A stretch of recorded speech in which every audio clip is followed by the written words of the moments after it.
Hey guys, I know it's been a while, but I'm back, and today we're going to take a look at the English Pokemon base set. Base set is of course the first set of cards ever released.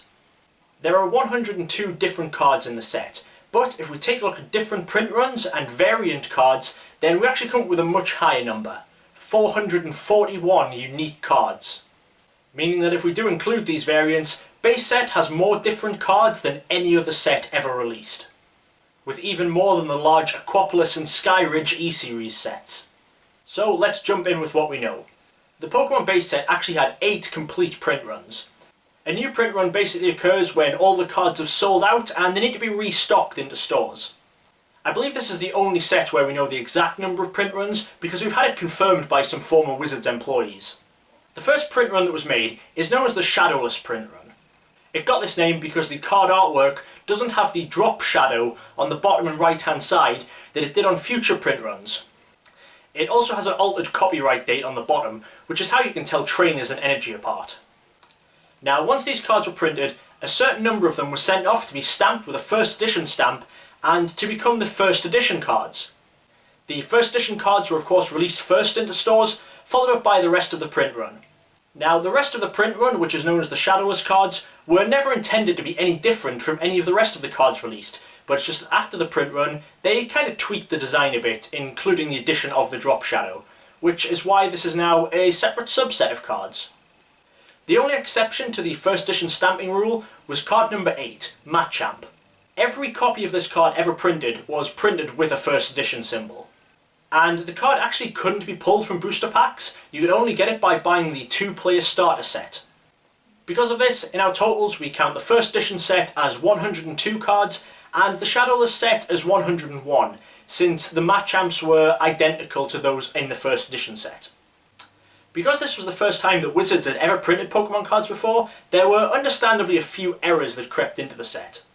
These included a Voltorb making mention of a Monster Ball in its description rather than a Pokeball, Bulbasaur and Kakuna having the word length printed twice within their description, and Caterpie, Metapod and Vulpix having their HP the wrong way around, reading HP followed by the number rather than the number followed by HP, which is the correct way. These errors that I've described there exist throughout the entire Shadowless print run, so there's no extra collectability to them. As Pokepop once said when regarding cards like these, they're errors, but they're not collectible errors. The collectible errors which do exist we'll get onto a bit later. Now, print runs 2 through 7 were all the same. They're what's known as the unlimited print run. These are cards which didn't have the first edition stamp and weren't shadowless. These print runs also corrected almost all of the errors which I've mentioned, the only exception for some reason being the Vulpix, which still had its HP the wrong way around. And so, with the unlimited set, we add another 102 cards to our total. Base set was in production for so long that the 8th and final print run was actually printed in the year 2000, while the original cards had been released as far back as January 1999. This meant that Wizards needed to change the copyright date on the card, and that's what they did. The very last print run changed the copyright date from 1999 to 1999 to 2000. This final print run was released mainly within the UK, so that's where you expect most of these cards to turn up, although they have been bought and sold all around the world now. This variant was only really noticed within the last few years, and it's only just starting to become popular and something that people recognise. This print run is known as Base 2000, in reference to the altered copyright date. Originally it was thought that maybe there would only be 101 cards in this set, because it was unknown whether the Machamp also got an updated version, but later it was discovered that Machamp did indeed have a Base 2000 version, so that adds an extra 102 cards to our total. The holos within the Base 2000 set are actually incredibly rare, as a lot of packs which contain Base 2000 cards still had the regular unlimited holo foils. So within an already limited print run, the holos were even more limited. So if you're keeping track, when we just look at the print runs themselves, we're already at 407 base set cards. Also worth noting for Base 2000 is that it actually corrected the Vulpix error, which no print run before it had. Next, we're going to look at a couple of decks that were originally intended to be released at League. The first one was released at Pokemon Leagues. It's known as Trainer Deck A, Brock. This deck was given out so that League leaders could show the kids coming to the League exactly how to play with a properly constructed deck. It was a full 60 card deck, But as decks contain duplicate cards, there are only 12 unique cards within this deck. Almost all the cards appear identical to a regular unlimited card on the front.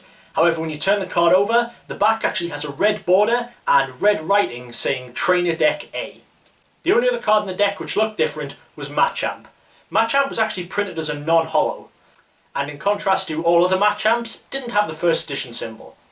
A full list of cards in the deck are Machamp, Machoke, Machop, Raticate, Rattata, Onix, Sandshrew, Defender, Switch, Potion, Super Potion, and Fighting Energy. So that adds another 12 to our total. The second deck, Trainer Deck B, was named Misty. This deck was intended to be released at Leagues after the Brock deck, but I don't believe any of them ever actually made it there. They were seemingly lost forever until a large amount of them were discovered in storage, which eventually started winding up on eBay and into the hands of collectors. Because of this, with none of them ever being opened or ever being used at the Leagues, these are a lot cheaper than the Trainer Deck A's and a lot easier to find in mint or sealed condition. This was again a 60 card deck, and this one had 13 unique cards. Just like the Trainer Deck A before them, the backs had a red border and writing saying Trainer Deck B, and the Blastoise card which came in the deck was a non-holo.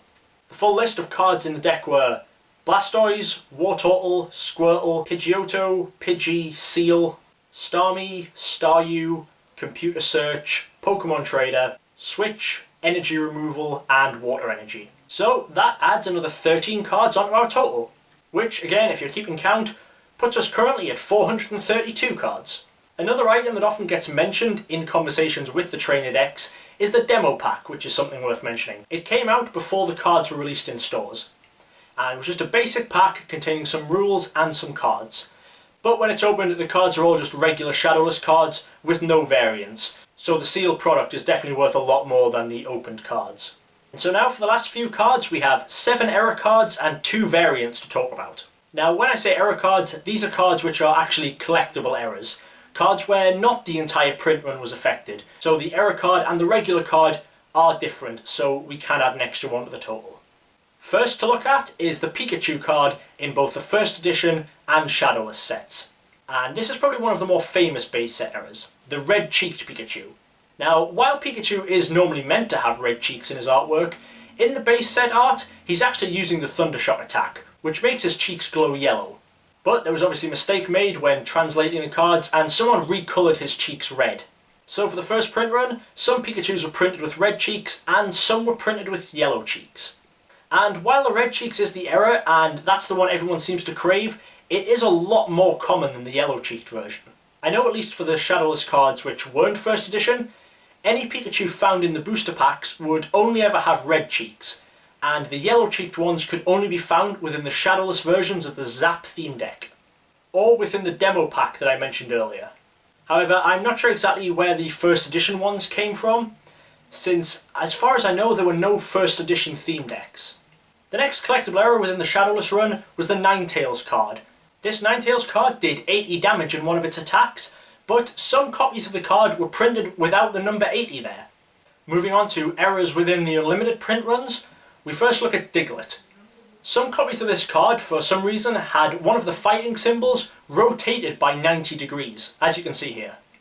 Then we have some copies of Blastoise, which were printed without the word stage in the put the Blastoise on the stage 1 Pokemon line. And then we come to Wartortle, which is probably my favourite error within the base set. In its evolution box, instead of evolving from Squirtle, Wartortle appears to evolve from another Wartortle. And the final error card for base set is of course pre-release Raichu. Some people like to include it in their promo checklists, some people like to include it in their base set checklists, so that's why I mention it here as well. I'm of course not going to go into the detail behind it because I've already done the full video on that, but if you missed that one, you can click on the Raichu card here and that will take you to a video with all the information on that card.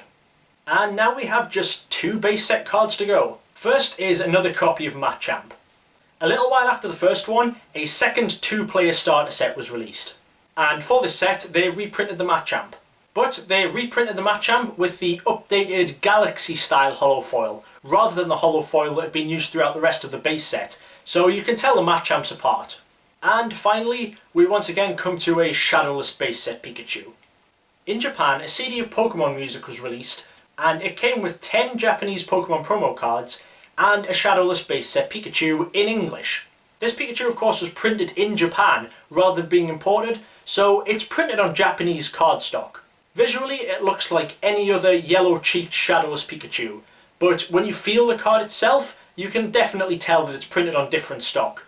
It also comes specially sealed within the CD, so if it's still within its original packaging, you can definitely tell that it's the Japanese version. One last thing worth mentioning is ghost cards. These are cards which are meant to be first edition stamped, but the stamp hasn't come out too well, leading to the stamp either being a faded grey or partially missing. These haven't really shown up often enough to be added into the error checklists, but they are still definitely something you should look out for. And so that finishes our look at base set and all 441 different variants of cards within it. I of course couldn't really show off all the different cards from base set, because even if I just put up one print run, it would take quite a while for me to show off all 102 cards. But luckily there are many places on the internet which have that. So I will link you in the description to Pokejim's gallery of the base set, which contains full scans of the unlimited set. And using what I've showed you within this video in the differences to print runs, you guys can hopefully now identify exactly which cards you're looking at. So thanks for watching. Hopefully it won't take me too long to get the next video up, where we're going to be looking at the jungle set. As always, if you have any questions, please feel free to leave them in the comments or email me at djgigabyte@live.co.uk. So thanks again for watching, and I hope to see you guys next time. Oh, and one last thing. Some of you might have noticed my awesome new t-shirt during this video. It shows several Pokemon characters in a usual suspects pose. This shirt was designed by my friend Derek, and he's released it on Redbubble. So if anyone's interested in the shirt, I'll put a link here to that. And this time that definitely is it. So thanks for watching, and I hope to see you guys next time.